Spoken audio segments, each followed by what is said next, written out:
Hello everyone, I hope you all are good.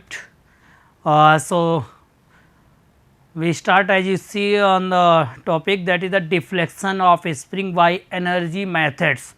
In the previous class, we have discussed about the shear stress produces in the spring and the different type of the spring.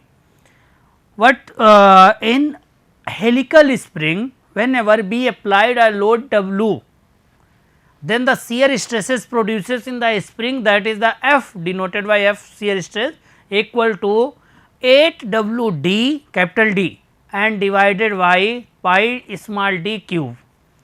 ये shear stress आई थी close helical spring के लिए.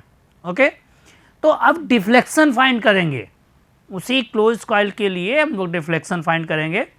उसको start करने से पहले मैं introduction देना चाहूँगा कि myself Indresh Kumar Singh, faculty of civil engineering department BBD NIIT. Okay so let's start this topic, deflection of spring via energy method. It is your introduction to solid mechanics KC 402 subject codes, and this is the module 5 lecture number 2. Okay. So, in this module I discuss about the spring, okay, and in your syllabus spring and cylinder. So, before we will start about the cylinder, first we complete the spring. Okay. So, in the previous lecture you see this diagram. So, in this diagram here the when subjected to the axial couples, okay, यहाँ पे जो axial ये हमारा apply हो रहा होगा कोई भी फोर्स, तो अगर यहाँ पे लोड, अगर ये एक W हमारा अप्लाई हो रहा है, दूसरा कोई सर्कुलर मूवमेंट जो कपल अप्लाई हो रहा है, तो उसमें जब when subjected to axial couples, okay, तो वो जो चीज़ अप्लाई होगी तो हम ये देखेंगे कि डिफ्लेक्शन कितना होगा, क्योंकि मेन हमको स्प्रिंग में डिफ्लेक्शन पता करना ही करना है. ओके क्योंकि पता चले स्प्रिंग आपकी खींच गई, आपको पता ही नहीं, तो वो क्रिएट कर सकती है प्रॉब्लम्स. तो जैसे कि प्रीवियस डायग्राम में देखा था, एक हमने कहीं से भी क्रॉस सेक्शन कट कर लिया था, ये हमने उस स्प्रिंग का जिसका क्रॉस सेक्शन जो था डायमीटर आपका ये स्मॉल d से इसको डिनोट करते थे. एक्सिस ऑफ द स्प्रिंग ये हो गई है. तो यहाँ पर हमने देखा था कि एक बिल्कुल एक्सिस के अलोंग जो भी होगा, एक कंपोनेंट आपका मूवमेंट का, मूवमेंट जो क्रिएट हो रहा होगा उसका आएगा m साइन अल्फ़ा. ओके तो ये जो m साइन अल्फ़ा जो इस किसी भी वायर के जो स्प्रिंग बन रही है उस वायर का क्रॉस सेक्शन कट करोगे, उसके एक्सिस के अलॉन्ग जो कंपोनेंट मूवमेंट का जाएगा वो m साइन अल्फ़ा रहेगा. ओके और उसको हम लोग T से डिनोट करेंगे और दैट इज द टॉर्सनल. और दूसरा कंपोनेंट उनका आपका ये अप्लाई होगा जो कि बेंडिंग मूवमेंट बताएगा, वो m cos अल्फ़ा रहेगा. ओके यहाँ पर ये m आपका मूवमेंट लग रहा है, कपल क्रिएट हो रहा है, और ये मूवमेंट की वैल्यू क्या होती है, ये होती है WD/2. ओके ये चीज़ बताई थी आपको. उसके बाद में जब हमने ड्राइव किया था शियर स्ट्रेस का फार्मूला, तो 8W कैपिटल D/पाई स्मॉल d क्यूब, ये शियर स्ट्रेस आ गई थी स्प्रिंग में जो जनरेट हो रही थी. अब यहाँ पर हम देखेंगे in this case the component m sine is are negligible as is small, and therefore the spring will be subjected to pure bending as we can see in the figure. बात ये कर रहे हैं, पिछले जब स्ट्रेसेस फाइंड करनी थी then हमने कॉस, वहाँ पे अल्फ़ा को बहुत स्मॉल मान लिया था, तो कॉस अल्फ़ा हमारा यूनिटी के करीब पहुँच गया था. ओके वहाँ से हम लोगों ने शियर स्ट्रेसेस कैलकुलेट की थी. इसमें क्या है कि हम साइन अल्फ़ा को बिल्कुल ही, ये साइन अल्फ़ा को स्मॉल मान लेंगे, तो क्या हो जाएगा, हमारी स्प्रिंग जो होगी वो प्योर बेंडिंग सब्जेक्ट करेगी, उसको हम प्योर बेंडिंग वाली चीज़ें निकालेंगे उसके थ्रू. ओके उसके थ्रू हम डिफ्लेक्शन को फाइंड करेंगे. तो अगर हम प्योर बेंडिंग की बात करें तो जो मूवमेंट होगा आपका वो MB से डिनोट करेंगे. क्यों? क्योंकि यहाँ पर हमारा प्योर बेंडिंग मूवमेंट अप्लाई हो रहा है. ओके तो स्ट्रेन एनर्जी का फार्मूला आपको पता है कि U इक्वल टू होता है आपका, U equal to m square ds/2EI. कहाँ तक, जितनी भी लेंथ ऑफ स्प्रिंग आप कंसीडर करोगे उसका अगर इंटीग्रेशन कर दें m² ds/2EI. ओके ये हमारा जनरल फार्मूला होता है स्ट्रेन एनर्जी का। तो अब हमें अगर स्प्रिंग की लेंथ एल दी है तो हम उसको इंटीग्रेट कर देंगे 0 से एल तक, देन एम हमारा 2EI, ये पूरा हमारा कांस्टेंट चीज़ रहेगी। तो हमारा जो वो इंटीग्रेशन होगा किसका होगा, 0 से एल TS, इसका मतलब हो गया S, लिमिट लग गई 0 से L, तो L माइनस 0, इसका मतलब L। ओके, तो इसका इंटीग्रेशन जब करेंगे तो आपका L आ जाएगा। तो यहाँ पर strain energy U equal to आ गई m square L upon 2EI। L क्या है, लेंथ ऑफ स्प्रिंग है। Okay, then m square 2EI ये रखा है। अगर L की बात की जाए तो लेंथ जो हमारी रहेगी वो हमने आपको बताई थी कैसे, कि अगर ये वायर आपका है तो वायर का देखिए ये जो इसकी सरगमफेरेंस रहेगी वो होती है पाई डी। ओके, तो ये पाई डी रहेगी, नहीं ये जो इस तरीके से डी क्या है हमारा, मीन डायमीटर रहता है स्प्रिंग का। ओके, तो इस तरीके से स्प्रिंग फॉर्म करेंगे तो ये जो मीन सेंटर से सेंटर डायमीटर होता है ये डी। तो ये जो स्प्रिंग का दिख रहा होगा नीचे से आप देखिएगा तो इसको हम पाई डी अगर बोलेंगे तो ये पाई डी उसकी सरगमफेरेंस हो गई और उसमें हम मल्टीप्लाई कर देंगे नंबर ऑफ कॉइल्स से। अगर नंबर ऑफ कॉइल्स n है तो हमारी जो लेंथ हो जाएगी वो पाई डी n हो गई। ओके, तो अब स्ट्रेन एनर्जी वाले फार्मूले में हम यहाँ पर लेंथ की वैल्यू रख देंगे pi D n and moment of inertia I। Okay, तो मोमेंट ऑफ इनर्शिया उसके लिए हो जाएगी पाई, सर्कुलर है तो डायमीटर दिया गया, देखिए वो बाहर जो हो गया तो उसका हो जाएगा पाई डी पावर 4/64। अब इसको सॉल्व कर लीजिए, आप यहाँ से कट कीजिए तो हमारा आ जाएगा 32 m square D N upon E D power 4। ये आ गई आपकी स्ट्रेन एनर्जी का फार्मूला।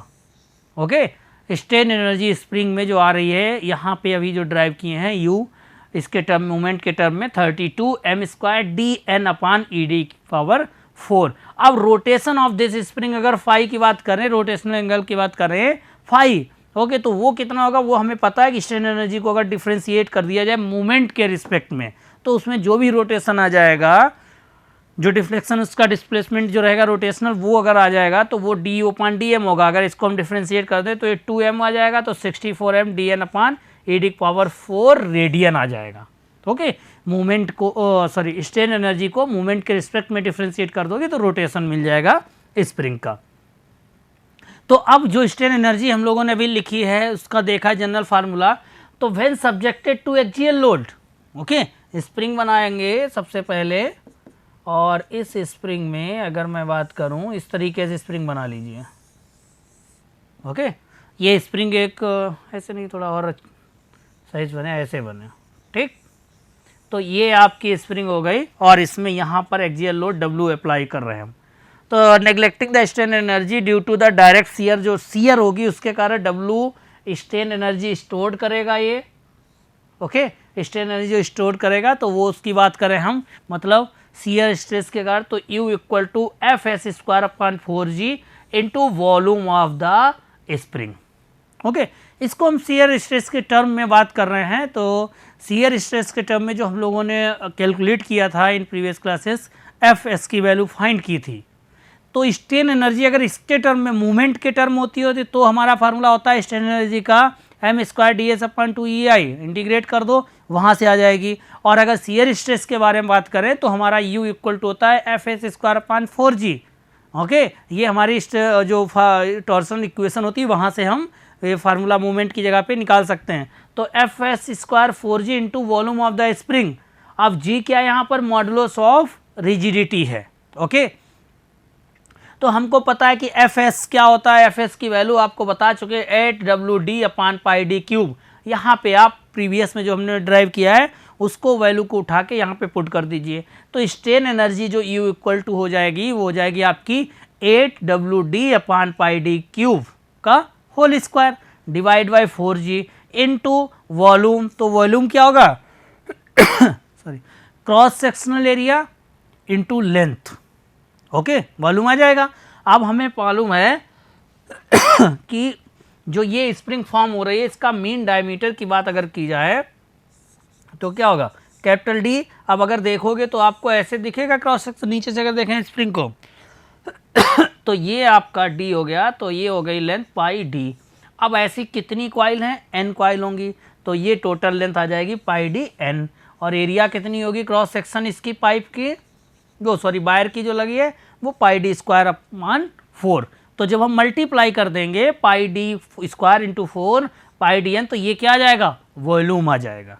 ओके, तो हमें मालूम है कि जो strain energy U equal to है वो स्ट्रेसेस के फॉर्म में F S square upon 4g into volume of the spring. हम बात कर रहे हैं जो हमारी क्लोज कॉइल स्प्रिंग है उसकी बात कर रहे हैं, जो हेलिकल क्लोज कॉइल है। ओके, तो उसमें हम बात उस समय कर रहे हैं जब हमारा कोई डब्ल्यू लोड अप्लाइड हो रहा है, एट दैट टाइम वो एक्सियल लोड सब्जेक्टेड जब कर रहा है तो उस टाइम की बात कर रहे हैं। ओके, तो उसमें जब हम देखेंगे कि कैसे हमारी स्ट्रेन एनर्जी के जो है मूवमेंट के टर्म में, शियर स्ट्रेस के टर्म में डिफरेंट स्ट्रेन एनर्जी है, उससे हम डिफ्लेक्शन जानेंगे कि कितना हमारा प्रोड्यूस हो रहा। उसके लिए हम पहले शियर स्ट्रेस का फार्मूला निकाल चुके हैं, मूवमेंट का फार्मूला निकाल चुके हैं, और फिर हमने देखा कि strain energy in terms of movement क्या फार्मूला आया। फिर हमने देखा stress energy in term of shear stresses क्या फार्मूला है, हमने उसकी वैल्यू पुट की है। यहाँ पर भी हमारा आ गया वर्क मॉडुलस के टर्म में, तो इसको सॉल्व किया तो हमारा स्ट्रेन एनर्जी आ गई U equal to 4W square D Q N upon G D की power 4, where W is the load, axial load applied, sorry, and D, capital D is the mean diameter of the spring, N is number of coils, G is the modulus of rigidity, and small d is the diameter of wire by which the spring made. Okay? ठीक, अब हम देखते हैं कि deflection of spring क्या होगा, जो आपका टॉपिक था इस लेक्चर का डिफ्लेक्शन ऑफ स्प्रिंग। तो डिफ्लेक्शन ऑफ स्प्रिंग क्या होगा, उसके लिए हमने पहले शियर स्ट्रेस का फार्मूला देख लिया, बेंडिंग मोमेंट का भी देख लिया, और दोनों के टर्म में स्ट्रेन एनर्जी फाइंड कर ली पहले ही। ओके, तो जो स्ट्रेन एनर्जी आ गई, अब हम क्या करेंगे, अब हम देखेंगे उस स्प्रिंग में कि जब हमारा एक्सियल लोड अप्लाई हो रहा है तो कितना उसमें डिफ्लेक्शन होगा। भाई एक फ्री लेंथ, जब कोई लोड नहीं होगा तो जो पोजीशन उसकी होगी उस समय उसकी फ्री लेंथ के बारे में बताए थे, तो वो आपकी फ्री लेंथ में होगी। लेकिन जब हम अप्लाई कर देंगे तो कुछ ना कुछ इंक्रीज हो जाएगा। देखिए ये स्प्रिंग, सॉरी ये आपकी स्प्रिंग है, इस पे कोई लोड नहीं लग रहा है, तो ये जो लेंथ होगी ये इसको हम LF फ्री लेंथ बोल देंगे। और जब हम इसी स्प्रिंग पर लोड W अप्लाइड कर दिए, ओके, अब हमारी फ्री लेंथ नहीं है, अब स्प्रिंग की जो भी लेंथ होगी तो ये क्या होगी, जो फ्री लेंथ है और प्लस ये अगर बात की जाए तो डेल डिफ्लेक्शन, तो प्लस कर दोगे ये टोटल, तो अब टोटल लेंथ आपकी ये हो जाए, इसको हम बोलते हैं टोटल लेंथ LT। ओके, तो समझ लो ये डिफ्लेक्शन हो गया, इतना इंक्रीज हो गया स्प्रिंग जब हम कोई भी लोड W अप्लाई कर रहे होंगे। ओके, तो इसी को फाइंड आउट करने के लिए हम शुरू करते हैं deflection of spring. Why, energy stored, strain energy. Okay, तो वो स्ट्रेन एनर्जी के हम फार्मूले जान चुके हैं, अभी देखते हैं इसमें। सबसे पहले let del V is a axial deflection, axial deflection ये देखो यहाँ पे बना हुआ है। Then the work done by the load, जो W है, तो वर्क डन कितना स्प्रिंग पे होगा हमको मालूम है कि अगर मैं एक डायग्राम बनाना चाहूँ जो कि हमारा रहेगा W और डेल के बीच में होता है इस तरीके से, और ये बनेगा लोड। ठीक, तो जब भी कोई लोड एक्सियल अप्लाइड होता है तो इसकी अगर एरिया की बात करें तो वो हमारा वर्क डन बताता है। कोई भी ग्राफ आपको वर्क डन और उसके लोड और डिफ्लेक्शन के बीच आप बनाओगे तो इस एक्सियल के लिए इस तरीके का बनेगा, और इसकी जो एरिया होगी वो हमको क्या देगी, वर्क डन। तो 1/2 W इंटू डेल, ये हमारा आ गया work done by the load W which we applied on the spring. Which type of spring? Closed coil helical spring. Okay. Then equation the work done to strain energy stored in the spring. कितनी strain energy store करेगी वो हम देख रहे हैं, work done को equate कर देंगे इसके साथ में जो स्ट्रेन एनर्जी स्टोर किए हैं, और वो स्ट्रेन एनर्जी देखिए ये यहाँ पे हमने निकाली थी पहले ही कैलकुलेट करके रख ली। ओके, तो अब हम देखेंगे उस स्ट्रेन एनर्जी को यहाँ पे 1/2 W इंटू डेल, ये वर्क डन जो है वही तो टोटल एनर्जी के फॉर्म में स्टोर होगा उसमें, तो वो टोटल एनर्जी जो है वो total work done by the load जितना होगा उसके इक्वल होगा। तो इसीलिए हम दोनों इक्वेशन को क्या कर दे रहे हैं, इक्वेट कर दे रहे हैं। Okay, that is 1/2 into W into del equal to 4w square D cube N upon G D 4। Equation किसकी है, स्ट्रेन एनर्जी की वाली, और जो वर्क डन करते हैं तो वो स्ट्रेन एनर्जी के इक्वल ही होगा जब भी लोड अप्लाइड करेंगे, इसीलिए दोनों की इक्वेट कर दिए। यहाँ से हम देख रहे हैं w से एक w कैंसिल हो जाएगा, 2 है तो यहाँ पे आ जाएगा मल्टीप्लाई हो जाएगा तो 8 हो गया, एक w बचा D cube N upon G D power 4, ये आ गया हमारा डिफ्लेक्शन। ओके, अब अगर यहाँ पर मैं देख रहा हूँ स्मॉल d, तो d इक्वल टू क्या होगा r/2। अगर हम r/2 पुट कर दें, सॉरी r/2 नहीं, r इक्वल टू d/2 होता है, इसका मतलब d इक्वल टू हो गया 2r। ओके, तो ये जो 2r है, अब अगर इसी इक्वेशन में आप d की जगह पर 2r पुट कर दोगे तो आपको डिफ्लेक्शन जो स्प्रिंग में हो रहा है, ये वाला डिफ्लेक्शन किसके कारण, लोड के कारण। ओके, तो वो हम कैलकुलेट कर लेंगे इस ड्राइव्ड फार्मूले से। ओके, तो डेल इक्वल टू आ गया है 64w r cube n upon G D power 4, where is w is the axial load which we applied on a close coil helical spring, r is the mean radius because mean diameter we use, so d by 2 is r is mean radius, n is the number of coils। okay, तो n क्या है हमारा, number of जो sorry जो spring होगी उसमें number of coils जितनी बनेंगी, g is the modulus rigidity, small d is the diameter of the wire which we use to forming a spring. Okay, so now अब ये फार्मूला आप याद कर लीजिए, del equal to 64w r cube n upon G D 4। Okay, तो अभी तक जो फार्मूले बताए हैं वो सब बिल्कुल याद रखने स्प्रिंग के, किस टाइप की स्प्रिंग में, जो आपकी क्लोज कॉइल हेलिकल स्प्रिंग है। ओके, तो मैंने टोटल स्प्रिंग जो डिफाइन की थी तो उसमें क्लोज कॉइल स्प्रिंग में हम लोग डिफाइन कर रहे हैं, हमने देखा शियर स्ट्रेस का फार्मूला, बेंडिंग मोमेंट का फार्मूला, उसके बाद स्ट्रेन एनर्जी को हमने कैलकुलेट किया, किसके फॉर्म में, बेंडिंग मोमेंट के फॉर्म में भी हमने देखा और शियर स्ट्रेस के फॉर्म में भी स्ट्रेन एनर्जी का फार्मूला ड्राइव किया। आफ्टर दैट हम लोगों ने जो स्प्रिंग में जो हमें चाहिए था डिफ्लेक्शन कितना हो रहा है, अभी सिंगल स्प्रिंग की बात हो रही है। ओके, जब हम कंपाउंड स्प्रिंग बनाएंगे तो इसमें जोड़ेंगे सीरीज में या पैरेलल में स्प्रिंग, तो वो इस डिफ्लेक्शन की भी बात होगी केवल वहाँ पर, और तब आपको ये फार्मूले डायरेक्ट यूज करने पड़ेंगे। ओके, तो ये फार्मूले यूज करोगे तब फिर हम वहाँ पर डिफ्लेक्शन कैलकुलेट करेंगे। तो डिफ्लेक्शन का जो है अभी फार्मूला आया है क्लोज कॉइल के लिए, वो आपका आ गया है del equal to 64w r cube upon G D power 4 into n। Okay, ये वाला फार्मूला आपका आ गया है डिफ्लेक्शन का। ठीक, आगे देखते हैं।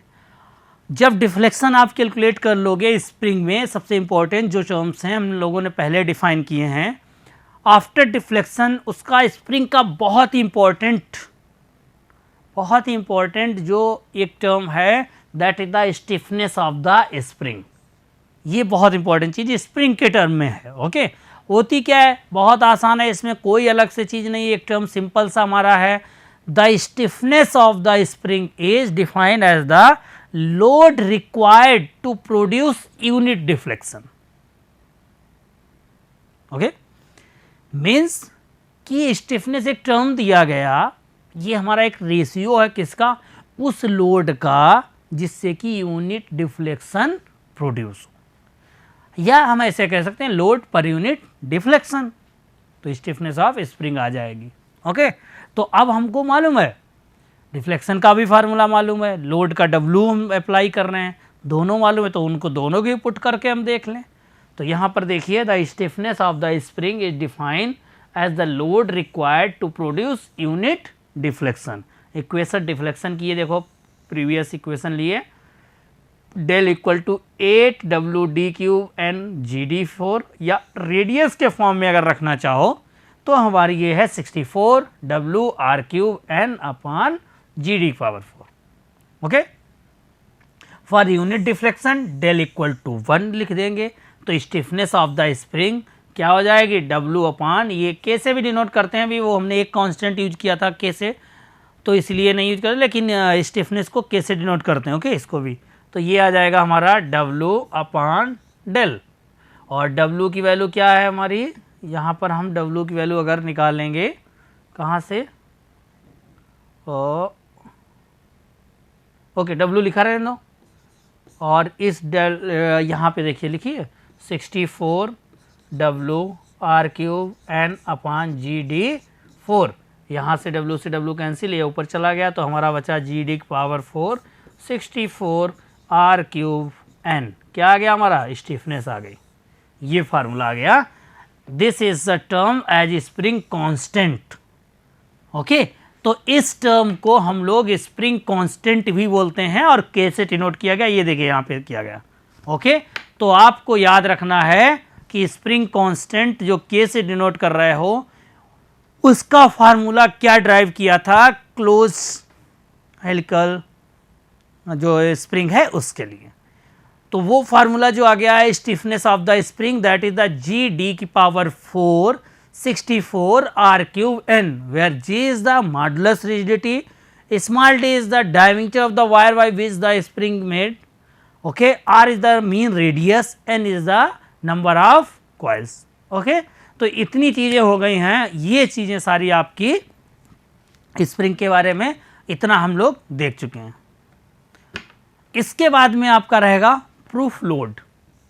ओके, आप समझ जाइए, वही सारे टर्म्स को अब हम लोग रीअरेंज कर लें। तो प्रूफ लोड होता क्या है, वो मैक्सिमम लोड की अप्लाई करें किसी भी स्प्रिंग पे, तो वहाँ पर क्या होना चाहिए, उस लोड तक अगर स्प्रिंग को वो लोड हटा दें तो वो अपनी ओरिजिनल पोजीशन गेन कर ले, तो वो मैक्सिमम लोड होता है। तो proof load is the maximum load carrying capacity of the spring without getting permanently distorted। तो we have the shear stresses Fs equal to 8WD pi d की power cube. W maximum अगर मैं बात करूं तो यहाँ से W मैक्सिमम क्या होगा, जब हमारी shear स्ट्रेस भी मैक्सिमम होगी, उसको हम प्रूफ स्ट्रेसेस भी बोलते हैं। आपको ध्यान होगा जब हमने टर्म्स डिफाइन किए थे, तो यहाँ पर मैंने देख लिया W मैक्सिमम कब होगा, जब shear स्ट्रेस भी उस समय जब मैक्सिमम लोड होगा उसको प्रूफ लोड बोलेंगे हम लोग। एट दैट टाइम की जो स्ट्रेसेस होंगी उसमें उसको प्रूफ स्ट्रेसेस या मैक्सिमम स्ट्रेसेस बोलते हैं। तो यहाँ से मैक्सिमम हमारा जो लोड आ गया है pi D cube 16R into Fs max. Fs max is allowable shear stress of the material of the spring, hence using the above equation we can determine the proof load of the stresses. तो कोई भी एक चीज़ दी गई होगी तो हम दूसरी चीज़ calculate कर सकते हैं। ओके, यहाँ पे एक एग्जाम्पल दिया गया है आपका, इसको देख लीजिए जल्दी से।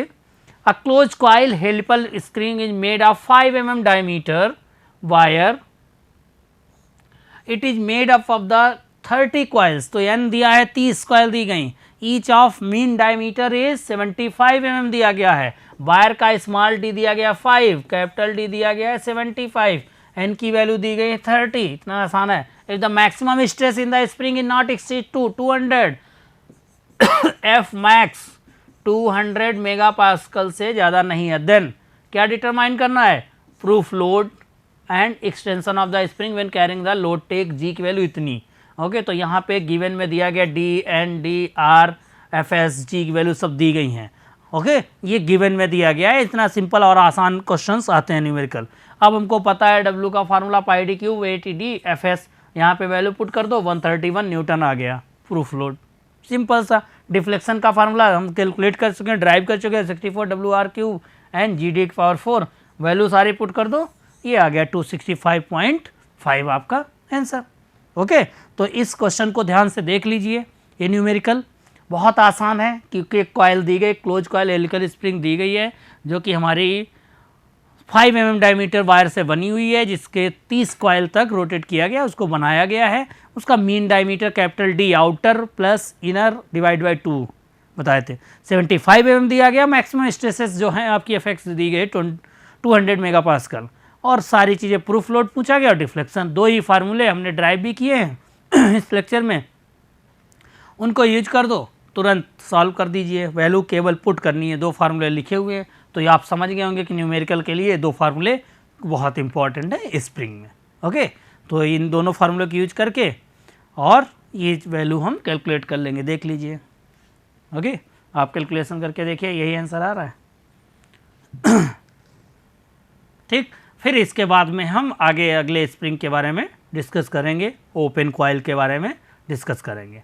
एक और क्वेश्चन है, इसको भी देख लीजिए ध्यान से, सिंपल सा। A helical spring in with the slope of the helical made require transit maximum pull 1 kilo newton, इतना 10 200 डायमीटर दिया गया है, सूटेबल सारी चीज़ें दी गई हैं। शियर स्ट्रेस का फार्मूला लगाइए, यहाँ से डी निकालिए और फिर डब्ल्यू की वैल्यू दी गई, एफ एस दिया गया है, डायमीटर ऑफ स्प्रिंग निकाल चुके हैं हम लोग, ये सारी वैल्यू गिवन है। Okay, after that spring constant पूछा गया तो K equal to W upon del, और ये वाला फार्मूला लगा दीजिए, आंसर आ गया। नंबर ऑफ कॉयल रिक्वायर पूछा गया है, एन की वैल्यू, तो वही सारी चीज़ें पूछी जाएंगी चाहे प्रूफ लोड में जो भी हो, वही सारी इस क्वेश्चन में भी देख लीजिए। इसमें भी वही एक ट्रक दिया गया है पूरा, और देख लीजिए क्या निकालना है आपको। ओके, ठीक, ओके क्लास, तो फिर नेक्स्ट क्लास में हम और डिस्कस करेंगे। Okay, thank you.